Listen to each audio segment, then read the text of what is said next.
Every player that I'd brought up on my big board is still available for the Golden State Warriors to select. It's been pretty much chalk when you look throughout the top 8 thus far. Kingston Flemings just went to Atlanta. Darius Acuff, the 7th pick to Sacramento. Mikael Brown went 6 to the Brooklyn Nets. Keaton Wagler went 5 to the Clippers, and then 1 through 4 exactly as expected, with AJ DeBonsta 1 and Darren Peterson 2.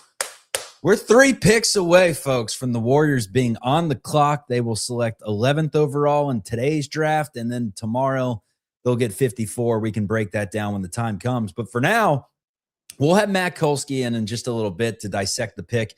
Here's how the structure of the show today is going to work. I'm going to kind of tease leading up to this draft pick.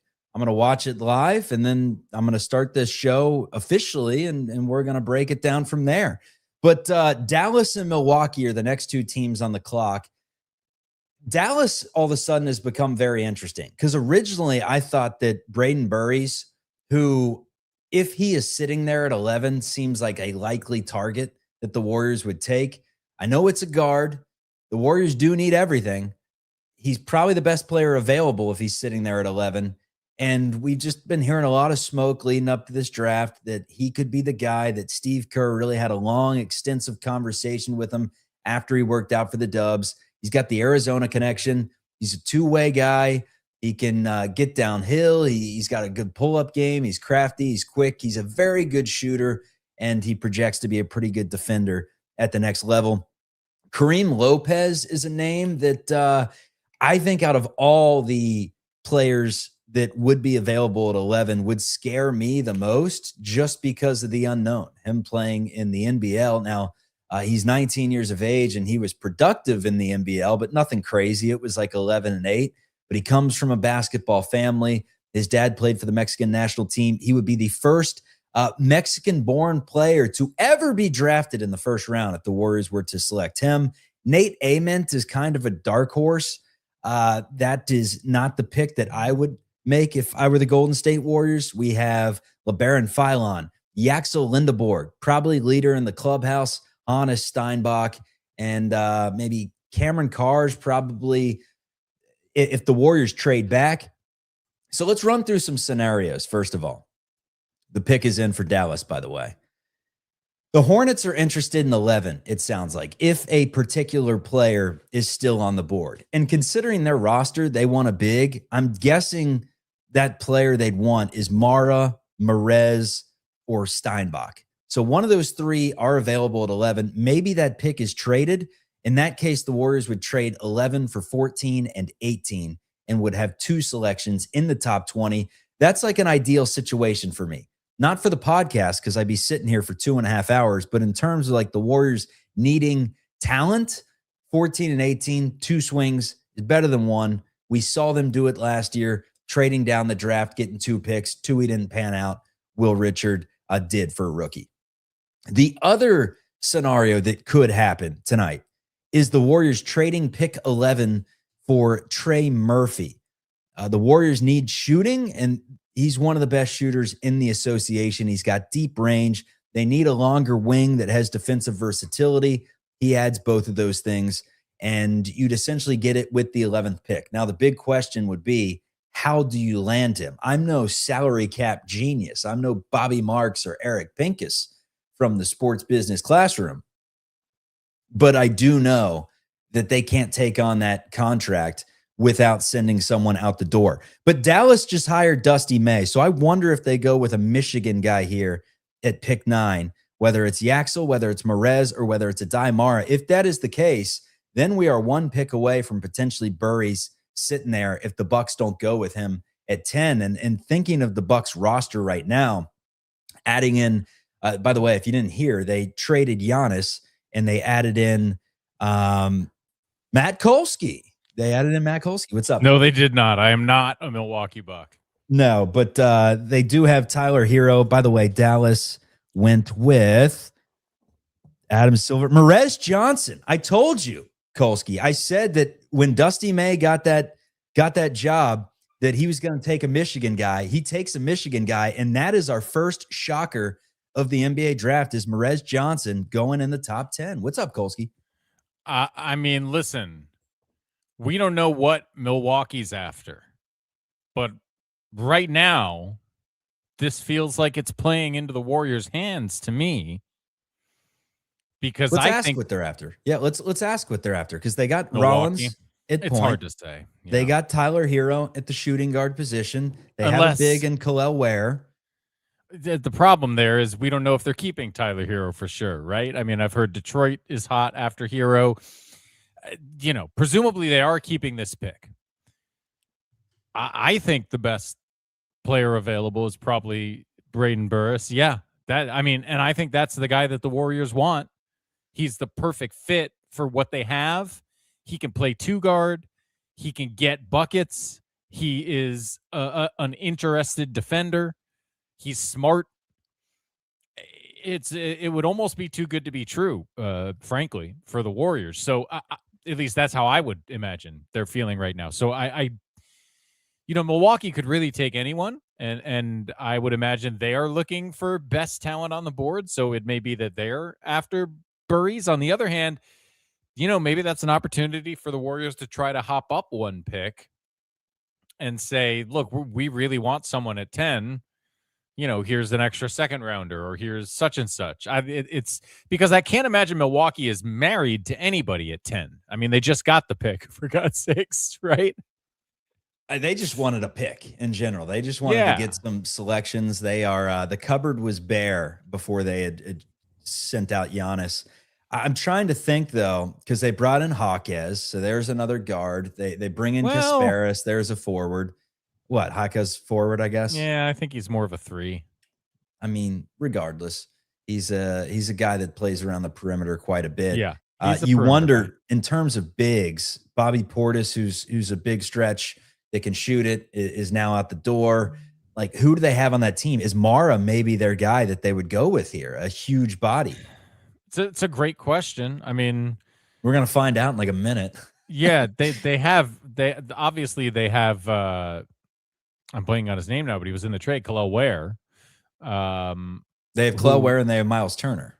Right. And so right now, Mara wouldn't make sense. On the other hand, two completely different types of players, right? You're talking about stretch bigs as compared to a traditional post up massive unit. But you're not playing Mara and Ware together, and Turner's already there. On the other hand, Turner may not be there for long, right? Like the Bucks are in such a state of flux that I would imagine the plan is to take whoever they think is the best available player, regardless of position or fit, because nothing on their team in terms of fit is that big of a deal. Like nothing, the Bucks roster is effectively meaningless at this point, right?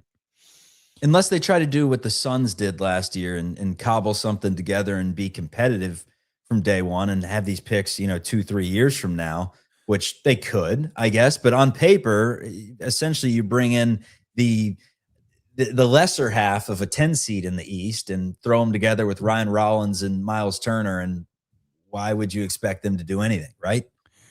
Exactly right. They're like, and maybe they can hang around that 10 seed. But again, like in terms of the bigger picture, and that's what you're thinking when you make a draft pick, usually it doesn't really matter. If they think Mara is the best player on the board, they should take him because Miles Turner is not a part of the Bucks' future, right?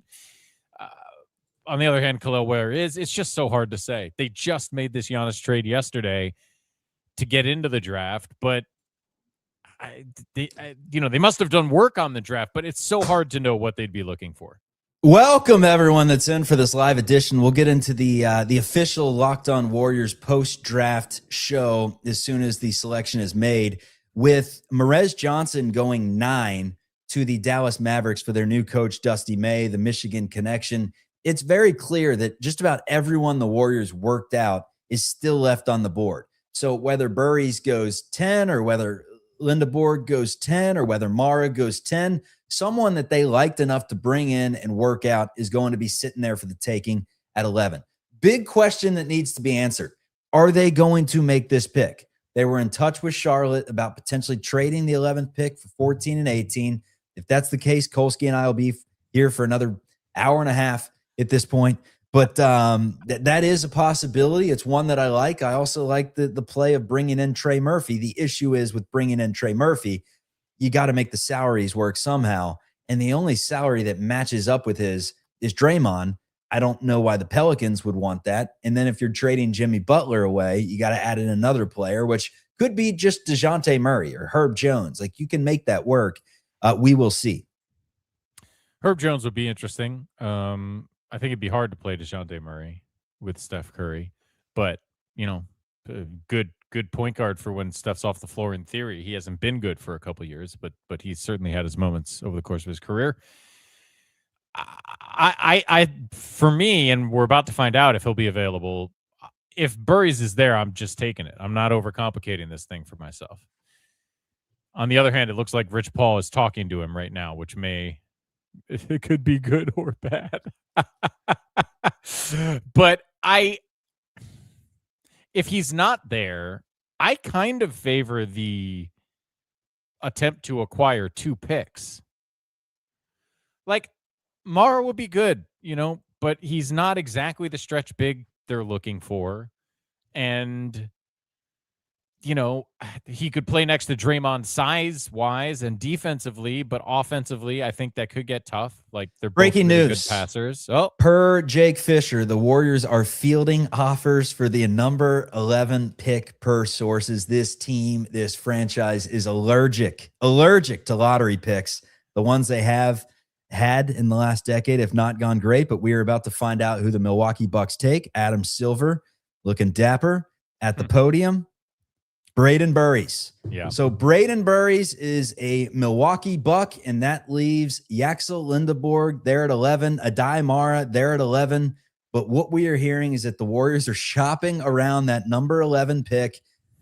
We will see in the next 5 minutes what the Warriors are doing here. And how about Shams not breaking anything tonight? He picked a random night to just take vacation. Like last year, he was breaking every pick and every trade before it happened. And somebody talked to him. It was a terrible watch last year. Yeah. So clearly someone talked to him that because he ruined the draft last year. He did. But I think this was as simple as if Burries was there, they were going to take him. And when he wasn't, nobody here is that exciting to them. Now, look, if you're talking about the Charlotte picks, right? If you're trading to like 14 and 18, maybe one of those guys, Mara or Lindenberg, is still there. In fact, I think there's a decent chance one of them would still be there. I think it's going to be really hard right now to, in the next 5 minutes, complete a trade for Trey Murphy. That just seems highly unlikely. I would love to be proven wrong, because if they could swing the 11th pick for Trey Murphy somehow, I think that'd be great.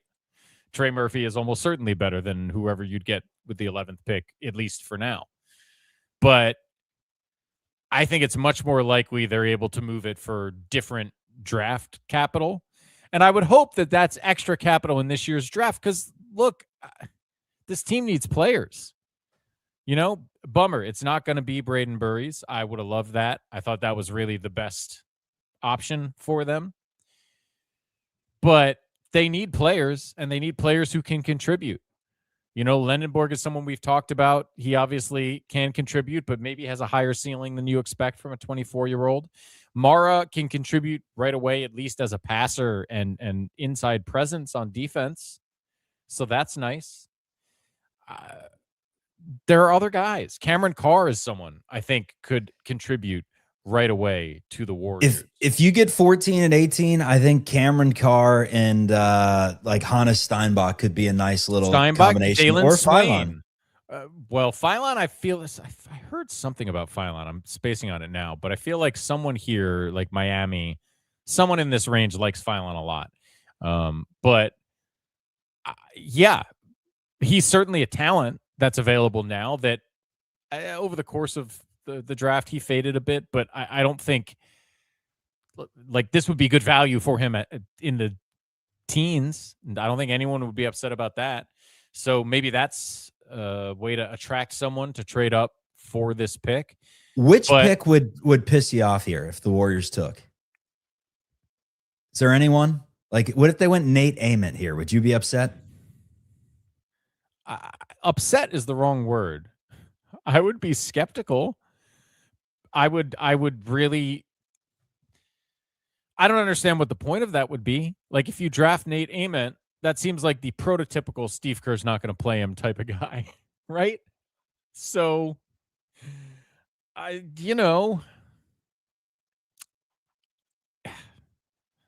it's a really tough one. It's a really tough one to say, like, this guy would be a bad look, but You want to make a guess? We have about 1 minute to make a guess. I'm going to guess Yaxel, with my dark horse being Kareem Lopez. Kareem Lopez would be a really interesting one because in some ways he's raw enough that you worry about his ability to contribute right away. In other ways, he's a very good all-around player, really high basketball IQ. Like, I would love that pick. I think it would be really interesting to see what Steve Kerr thought of it.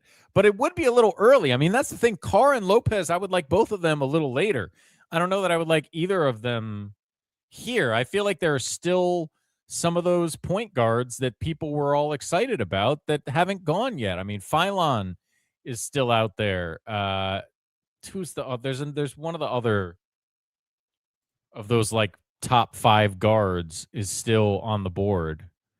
And I'm spacing on who it is right now, but Kareem Lopez is the guy I would expect, in the more like 15 range.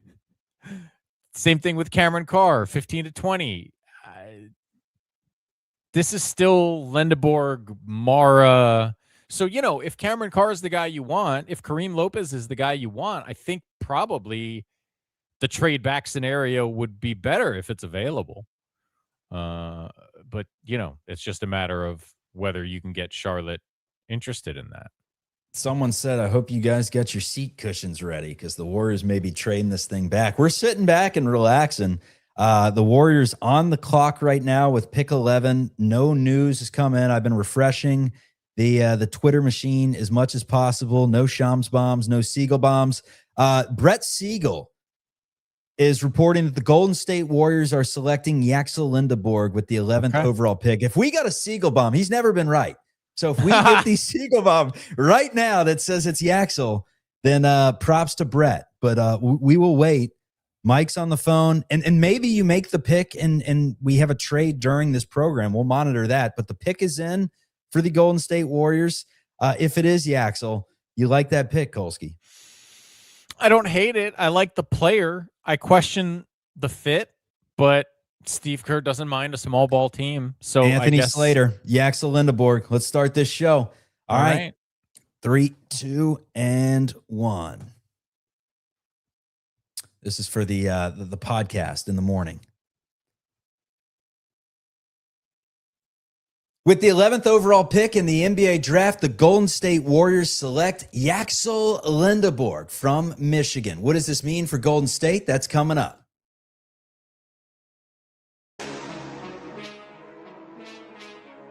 You are Locked On Warriors, your daily Golden State Warriors podcast.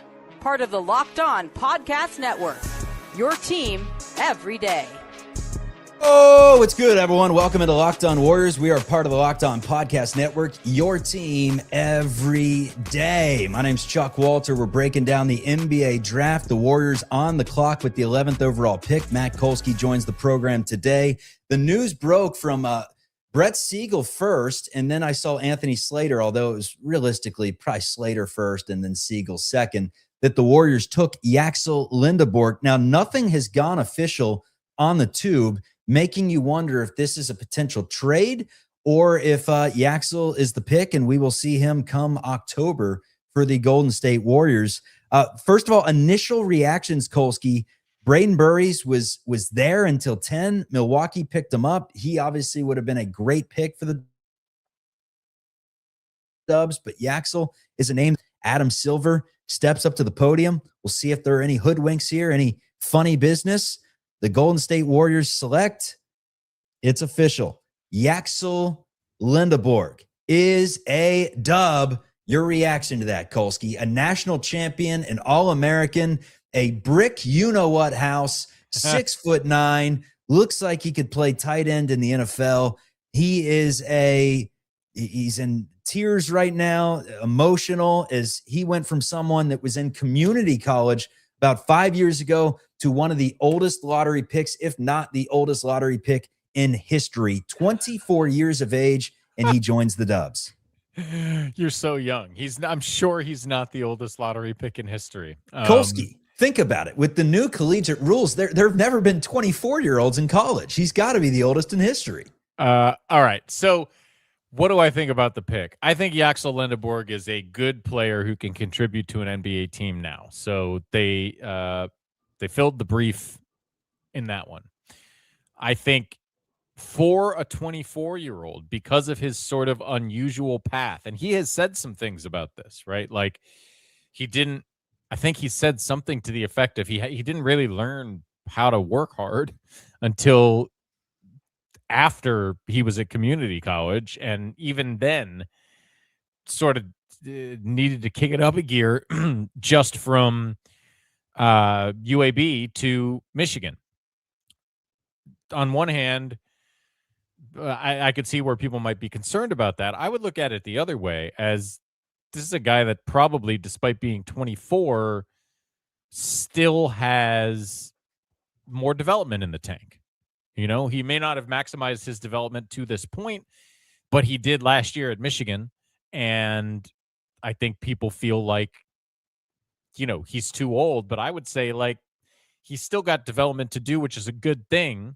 But he's a mature enough kid that he should fit right in with the Warriors. These are all good things. And like I said, I mean, I think you're talking about a guy who on the low end has like a reasonably productive 10-year career as a probably backup, 4 or 5 with the ability to slide to 3 in an emergency. The ceiling is lower than others might have been, but this is 11, and production goes a long way for me picking 11th as opposed to in the top 5 or something, where like maybe you're going to be willing to do more projection with that level talent. So all that's good. And I would feel good about this if I was a Warrior fan. Like, you've added a player that can play, and I don't think Steve Kerr will have any problem playing him. Well, here's the thing. Will he have a problem playing him in finishing lineups? Because assuming that Kristaps Porzingis is back as your 5 and Draymond Green is finishing as the 4, that's where the issue comes in. Like, Kuminga was a power forward, according to Kerr, right? And the issue was it was always Draymond Green, and there was always that blockage. And now Lindeborg, everyone wants him to step in and play from day one. And I just don't see him as a 3 in the NBA. I see him as a stretch 4. Yeah, I don't think there's any question he's a 4. And I think that, I did the good stuff first, Chuck.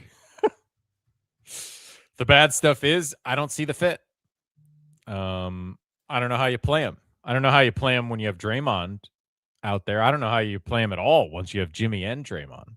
Well, do they finally trade Draymond? And do you go with a lineup at some point that looks like Curry, Podziemski, Butler, Yaxel, Porzingis, and you go with that 5? And I don't know defensively how that would be, especially Jimmy coming off an ACL, but something's got to give, right? I mean, you just drafted a player. You're already talking about potentially extending Draymond a couple more years. And maybe it's as simple as Draymond finally accepts that role that he said he was going to accept a couple of years ago. He comes off the bench, his minutes are somewhat reduced, and they hand the keys to Yaxel. But you would have to assume, making this pick here, that he's a day one ready kind of guy. If not, why keep the pick? Yeah, I mean, I don't think he's a day one starter, but I think that he is expected. And look, this is the type of player they drafted. You expect him to play day one, no question. And you expect him to contribute in positive ways. Again, it's a guy who can contribute in a lot of different ways. He is a capable passer. He's been a really good rebounder. Can play a little bit of defense. He's certainly not a liability on that end. Shoots, good field goal percentages. His 3-point percentage has gone up every year. He's 37 last year. Like, again, you got to set your expectations for where you're picking. He's an NBA-ready defender that has some work to do offensively, potentially. He's not your secondary creator that you needed. No. But again, those players are available in free agency with that mid-level exception should you decide to use it on someone like a Colin Sexton or an Anthony Simons. You're trying to patch this thing together as best you can. The emotion from Lindeborg, it's great to see. This is someone that, again, was not projected to be here 5-6 years ago. He went to community college because he didn't have the grades, said he played video games for 18 hours a day. His mom had to have an epiphany-like talk with him because she said he was wasting his future and his God-given talent. He was born to be a basketball player. He really dialed in and won a national championship. And now you wonder, at the next level, is this someone that's going to lock in, that's going to mesh with a Draymond Green and with a Steph Curry and take it as seriously as he needs to? Because college isn't the NBA, and he was able to do it on a national championship winning team. We have no idea what his work ethic was like. Although talking to everyone from Michigan, he was a model citizen. He's just got an interesting personality. You know, he's a bubbly guy. Yeah, I mean, I think I really don't have anything bad to say about Yaxel Lendeborg as a prospect. The one thing that makes him a Warriors pick to me is that he feels like a Kurish type, like, and he's very old for the draft, which fits perfectly for Golden State, right? He doesn't need a walker though. Those are the wrong reasons to draft someone. Okay. Now, if the calculus is a Daimara to OKC, by the way, a Daimara to OKC at 12. Go on. That feels unfair, but it's hard because I don't want to say anything bad about the player, but a 6'9" player with development to do is not. It's going to be tough to find the spots. Tougher, certainly, than if you could have found a 2 or a 3. I don't know. Obviously they tried to trade if I had to guess what happened here, it's they couldn't find anything particularly exciting in the trade market for the 11th pick. They said, let's see what happens. That when it looked like Braden Burries might fall to them, they're thinking, great, we can hang here. Nobody knows what the heck Milwaukee's doing. They just took our guy. Let's try to make a trade. Can't get Trey Murphy, can't get 14 and 18. Well, Lendeborg is the guy, the highest guy left on our board. Steve will play him. Let's go ahead and do it. I understand that's not a particularly inspiring description of how you end up with Yaxel Lendeborg, but I do think the Warriors got a good player in this draft, and that's something to be happy about. All right, let's break down Lindeborg's game some more as we return. Also, where the Warriors need to fill out the rest of their roster, including their second-round pick at 54. I'm not going to act like Kolsky and I have done any scouting on who they should take at 54, but we'll talk positions of need. That's coming up on Locked On Dubs.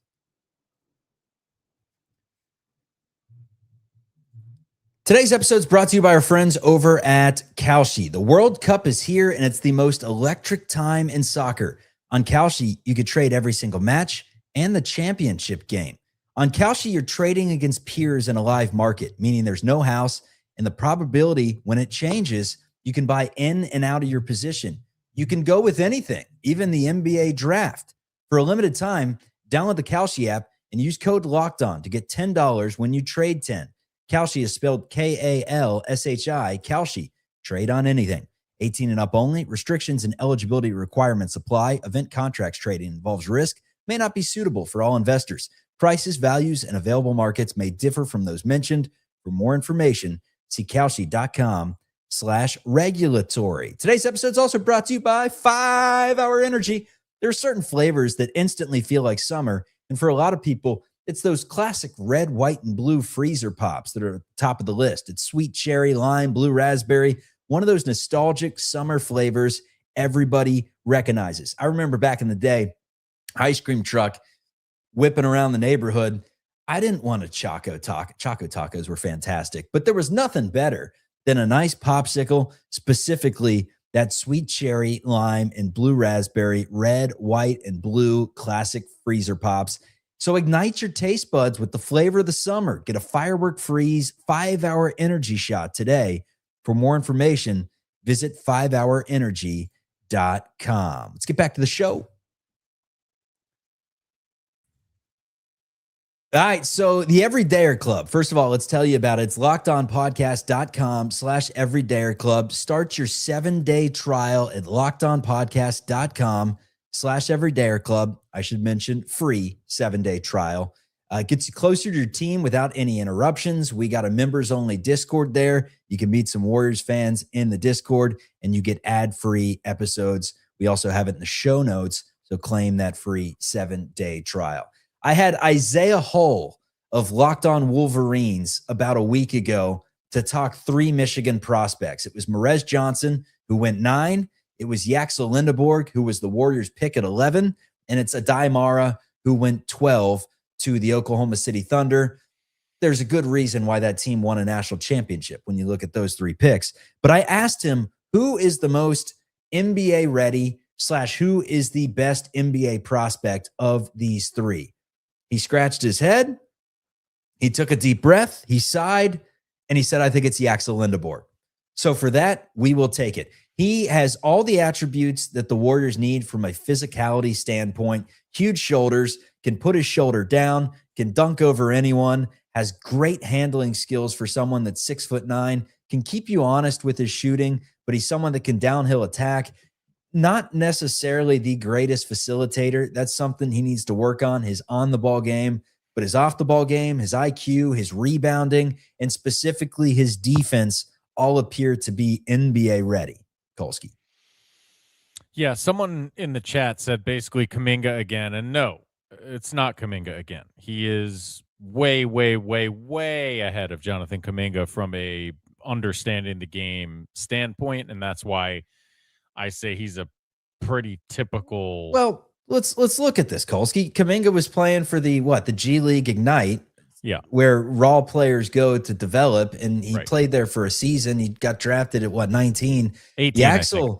Yaxel proved his worth at UAB to the point where he would have been drafted in the first round a season ago. He comes to Michigan. He's the number 1 portal transfer in the entire thing. He has a ton of microscopes on him and magnifying glasses on his game. And what does he do? He leads the Wolverines to a national championship while performing himself as a first team All-American. That's nothing like Jonathan Kuminga. It couldn't be more opposite. They're similar size. That's about the one thing you can say about those 2 guys. They probably play the same position. And it's good because we needed that size. The size doesn't hurt, although he's not the type of size they need, I would argue. But yeah, like what type of size do they need? Do they need They need guys who are big for their position. Like Yaxel Lendeborg is bigger than average, but he's not a big power forward, and he'd be a way undersized center. And it's just, again, it's nothing to do with Yaxel. It's the Draymond problem. In fact, besides height, the one thing he has in common with Kuminga is that there's a problem as it regards Draymond. Now, if Yaxel can shoot, maybe you can find, and he's gotten better as a 3-point shooter every single year. He was 37% last year. He projects to be a reasonable shooter. Maybe you can play him at the 3, but he's not a natural 3. And a lot of his value is bringing the level of ball handling and smarts that he brings to the 4 position, right? I mean, that's why you want him as an NBA player, is to be a 4 who is a better rim attacker, ball handler, and even facilitator than most 4s in the league. So that's a weird situation. And look, that may work itself out in some other way, as several people have mentioned. Like, we don't know if Draymond will be here, but yeah, in terms of what he actually brings to the floor, he is a 2-way player, which is obviously something we've seen as a requirement for Steve Kerr. He is, as you said, really smart. And although, like, he's not like a point forward. He's going to be really good in the motion offense, moving the ball and moving. And he is probably, I mean, again, this is the one place he probably is not quite as good as Kuminga, but he still probably joins the Warriors as one of their top 3 or 4 rim attackers. That he is still better at that than most of the players on the Golden State Warriors. So there's a lot he can bring to this team. The question is, how much playing time can he get, and who that they have can he play with? And, what does this all mean for Draymond and Porzingis? Because if both Draymond and Porzingis are here, you figure that's the starting 4-5, and already the opportunity for Lindeborg starts to shrink. If he could play the 3 at 6'9", 250, God bless. That would be incredible. But, I'll say this. I'm talking myself into this. He's a good switching defender as a bigger guy. So maybe you do try to play him at the 3. He can handle. He could probably defend, an average 3. Here's where this NBA gets murky, Kolsky. Think of the lineup that the Warriors are likely going to send out there. We'll see what they do in free agency. This is a franchise that has had no issues finding shooters for the longest time. They were predicated by shooting. They redefined what shooting meant in the association. This team, as it stands, sucks at shooting. They suck. -1 guy. I mean, Porzingis is pretty good if he's back. He didn't look good shooting last year. He was throwing up quite a bit. He's a guy who's shot the ball well over his career. Pods is a decent shooter, but overall, you're right. I mean, especially with Moody unavailable for a good portion of the season, there's not as much shooting as you would want. But to me, it's still perimeter size is what they really need. And if Yaxel Lendeborg can play the 3, then he qualified. Then he is the answer. Then I'm wrong. There's a few interesting things. First of all, Nate Ament was just drafted by the Miami Heat. I think that pick goes to Milwaukee, right? No, isn't it the other way around? Yeah, you're right. This one, the last one went to Milwaukee. Yeah, I believe this is the one that Miami got in the trade. Miami gets Nate Ament. Charlotte is on the clock with 14. Then Oklahoma City's on the clock with 17, and Charlotte is on the clock with 18. You wonder if Mike Dunleavy picks up that phone and calls to maybe get a second swing in this draft, because they need some shooting. And I don't know who that shooter is that sits there. Bennett Sturts isn't necessarily like a shooter. Yeah, I mean, it could be Carr. Could be Carr at 18 if Charlotte's willing to give up that pick. That's what I'm doing. Unfortunately. For what, though? What are you offering? You're offering next year's unprotected in a draft that's weak. Not unprotected. You got to top 10 protect that. But that's what you're doing. Interesting. Top 10 protect next year's, and you're getting, because the Warriors have all this money to spend next year in free agency. So that's the route you're going to take. You're going to get players in free agency next year, but this year you don't really have the money to spend in free agency. So you have to look at it that way if you're Mike Dunleavy. Now, they just showed a video about 10 minutes ago of Dunleavy and of Joe Lacob kind of up in the draft headquarters, and it almost looked like they were arguing before Mike picked up the phone and made the call. Does Joe still seriously have a take in this pick after what went down in 2021? It looked like it. Well, he's the owner. I mean, of course he does. I mean, do owners typically have say in picks like that? Like I typically thought that the general manager was given the reins, the basketball guy. Maybe not. He is, but the owner has a say in everything. I mean, Joe Lacob famously makes everybody defend their positions. There's no question in my mind Mike Dunleavy gets the final decision. But if you think Joe Lacob's not giving his input, you're out of your mind. That guy wants to be heard, and he intends to participate. I thought that's what his son. I thought that's what Kirk is there for. I thought at this point Joe was just sitting on the sidelines, enjoying himself. That never, ever. No, he definitely not. And that, look, that's what rich guys do. The question is whether Mike has final say, and I have no doubt that he does. But this is Mike Dunleavy. This is his best draft pick, the 11th pick. Like, we just don't know how good this guy is, and all the fury over who's making what decision. Like, it's all silliness to me. Here's one thing, Kolsky. We do know how good he is because we saw it at the collegiate level. Like, I think you could say that about Kareem Lopez if he came in, or Nate Amon if he came in, a wiry freshman. That you don't know how good he is. Like, you know that Yaxel Lendeborg can play basketball. We don't know how that's going to translate over to the next level. Yeah, I think defensively we know. I think we saw enough to know if he stays healthy, like, he's going to be an impact defender from day one. It's offensively that you really wonder, like, how much he's going to provide. You know what? Okay, so it is 13 is also to the Bucks. That's what it is. Okay. Yeah. So 10 is the Bucks, and 13 is the old Miami pick that's now the Bucks. So they got Burries and Ament in this year's draft. And Ament. That's all right. We got to talk about some Draymond Green. The 14th pick for Charlotte is in. They have 18 as well. Will the Warriors trade back while we're on this program live and I guess trade in to the first round and get a second selection? If not, what are they going to do this offseason? Where are the players that are looking for in free agency? Is Kristaps Porzingis a lock with this pick? Is Draymond Green a lock to be on this team next year after the Warriors drafted a likely power forward?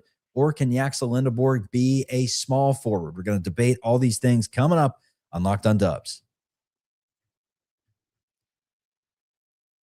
Today's episode is brought to you by Indeed. Workplace chaos can show up fast. That's where Indeed Sponsored Jobs comes in. Indeed Sponsored Jobs helps you reach candidates who actually fit what you're looking for based on skills, experience, and location. Finding the right person can make all the difference, whether it's building a business or building a winning team.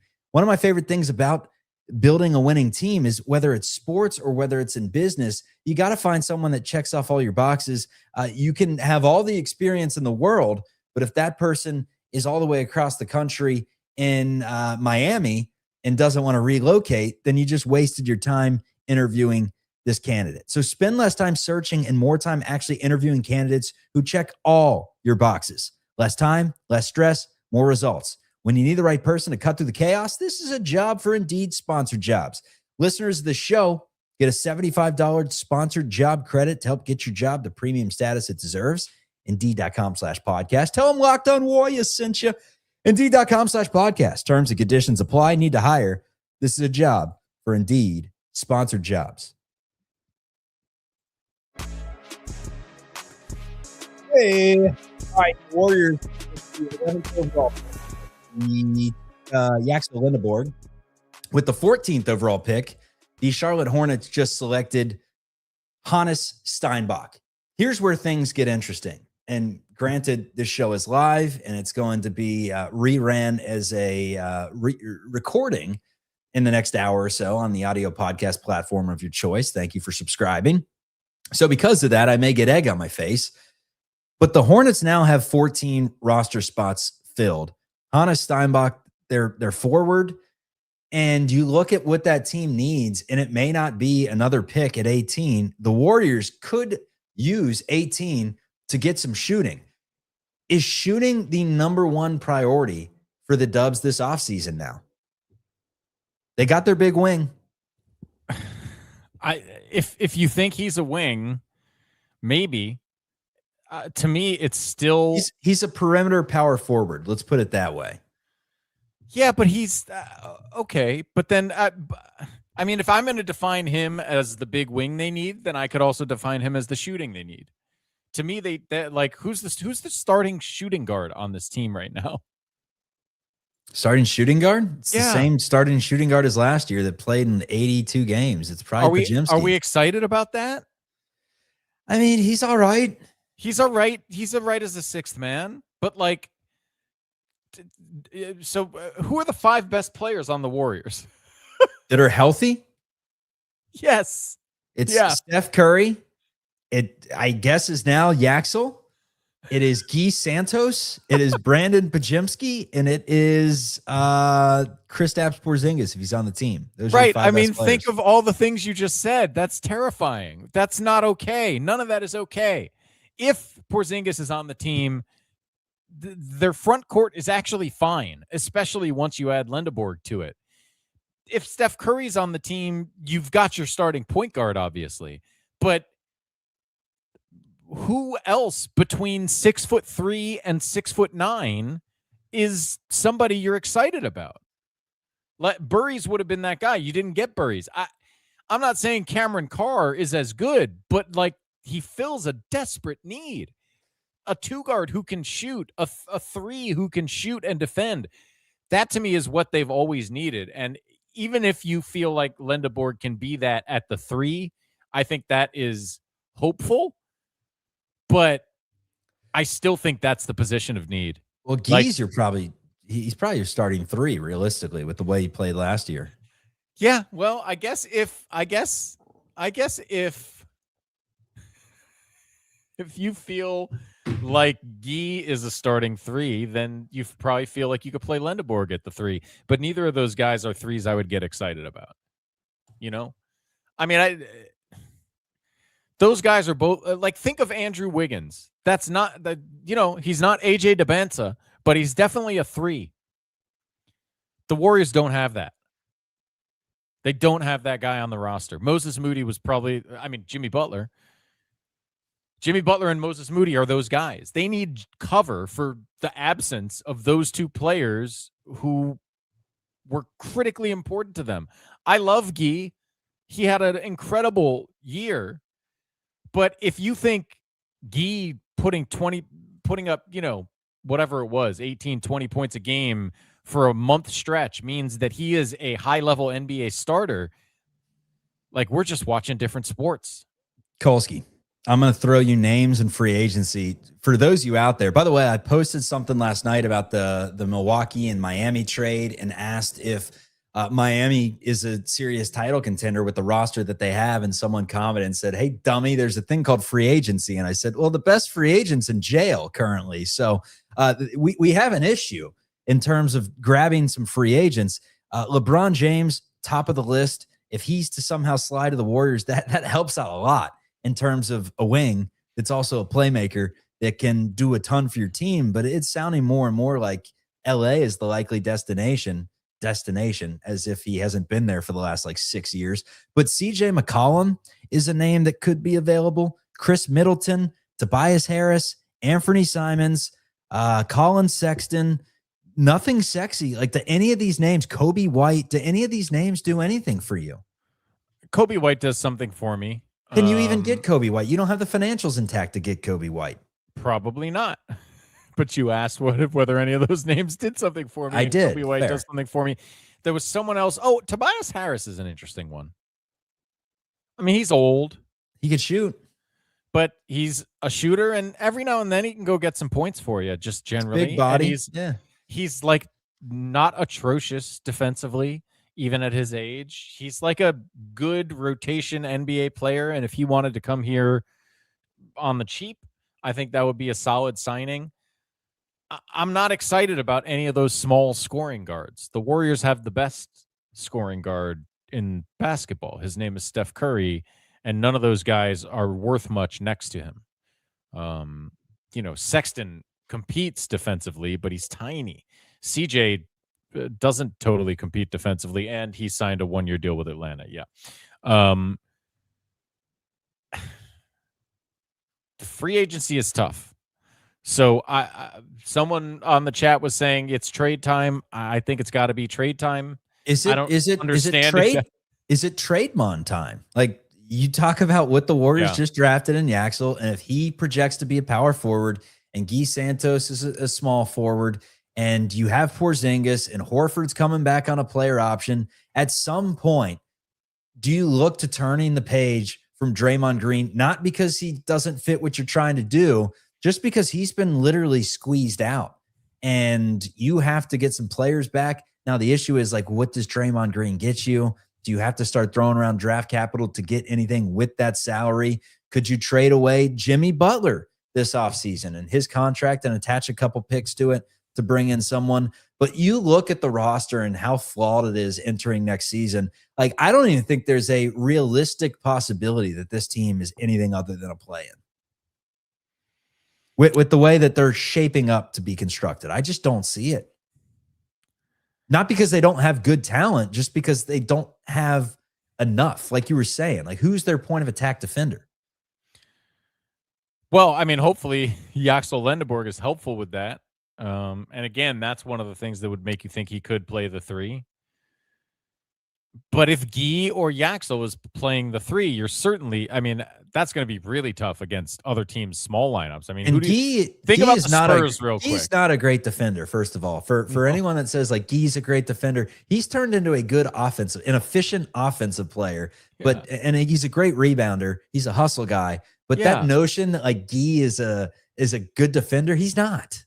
He's best used as a rotation bench piece, a backup 4. That's what Guy Santos is best used as. Now, like, it's silly to argue about Guy like he is someone you have to factor into your starting lineup decisions, because if that's the case, you're not a good team. I mean, he played well last year. Let's give him some credit. Levels to this, okay? Like, I can't entertain idiocy that suggests that, like, no, Guy's the 3. You're going to be great. You're competing for a top 6 spot in the Western Conference. We're not going to compete for the top 6, but I'm saying he's the best you got. Well, that's the problem. He's right? the only you got. That's the problem. That's why they need a 3. Now, I do think Draymond's got to be on the table. To be fair, someone just said we hate Draymond. Like, the guy's literally on my wall. He's one of my favorite players of all time. But you know what Yaxel Lendeborg kind of looks like as a prospect? He kind of looks like Draymond Green, but a better shooter and taller. And younger. And under much, more control. Much younger. Well, but there are questions about his maturity, let's say. So I'm not going to speak to that, but I can speak to as a prospect. Now, again, Draymond is a Hall of Famer. Yaxel Lendeborg hasn't played a minute in the NBA. But if you're projecting what's the best case, it's Draymond with offense and bigger. That's who you want Yaxel Lendeborg to be. So if this is a prelude to the departure of Draymond Green, I will not be shocked. Dalen Swain went 15th to the Chicago Bulls. If the Warriors are to trade into this draft, I will obviously go live for it and give you a quick little update. But as of now, the Warriors make one pick. It's Yaxel Lendeborg, the national champion, All-American from the University of Michigan, 6'9", 245 pounds. Catch a shoulder from Yaxel. He's got a silky jumper. He can do a ton of different things. He's the oldest prospect in NBA draft history, at least lottery pick. Kolsky says you may have to look that one up. I promise you, Kolsky, there aren't 24 going on 25-year-olds drafted in the lottery ever. Like, Kenyon Martin was a 4-year player, the last 4-year player to go one, and he wasn't 24. He was probably 23. There's 14 picks in the lottery, and it's been going on for like 40 years. There has to have been somebody older. There just has to. We'll ask Gemini. Anyways, I won't do the research. I'll tell you that much. I won't either. We may be doing some research on another player, hopefully in the first round if the Warriors are to get there. If not, it's on to free agency after the Warriors make their 54th overall pick on Wednesday. So we'll end it with that. What do the Dubs look for? 54 overall. I say you get the best shooter in the draft straight up. Someone that is a scorer. I don't care if they can't guard a freaking paper bag. You draft them, especially if you're keeping Draymond. Yeah, I would say a shooting 2 or 3 is probably the goal. But I wouldn't be shocked if they go with a big guy either. Okay. This is Locked On Warriors. We're part of the Locked On Podcast Network, your team every day. Appreciate you for tuning in. If you never miss an episode, the Everydayer Club is built for you. Get Locked On Warriors ad-free, plus members-only Discord access and more. Head to lockedonpodcast.com/Everydayer Club. For those of you on this video, we now send you to the first ever 24/7 national NBA YouTube channel on audio. Make sure your second listen is NBA Game Night on Locked On NBA. For Matt Kolsky, I'm Chuck Walter. Yaxel Lendeborg. Hey. Welcome to the Bay Area. If nothing else, it is a cool ass name, man. I mean, that is a cool name. Ass name. Let's go, Yaxel. Let's go, Dubs. Yaxel Lendeborg.